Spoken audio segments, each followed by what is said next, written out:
బొండపల్లి మండలం గొట్లం గ్రామ పంచాయతీ జిఎన్ వలస గ్రామంలో ఉదయం 6:30 గంటలకే ఎన్టీఆర్ భరోసా పెన్షన్ అందజేసిన మంత్రి కొండపల్లి శ్రీనివాస్.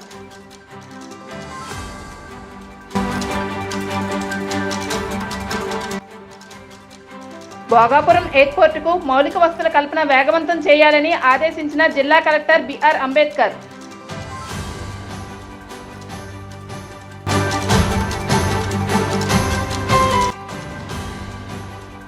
జిల్లా కలెక్టర్ ఆదేశాల మేరకు ఇళ్ల పట్టాలు మంజూరు చేసిన గొర్రెల తహసీల్దార్ ఆదిలక్ష్మి.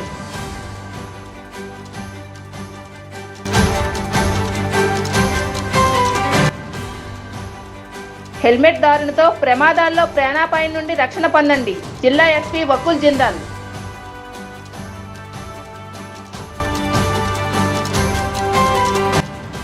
డుంబురిగూడ మండలం జామిగూడ గిరిజన సంక్షేమ బాలికల ఆశ్రమ పాఠశాలలో శుక్రవారం ఫుడ్ పాయిజన్ అవడంతో పాఠశాలను పరిశీలించిన SC ST commission chairman డివిజి Shankarrao.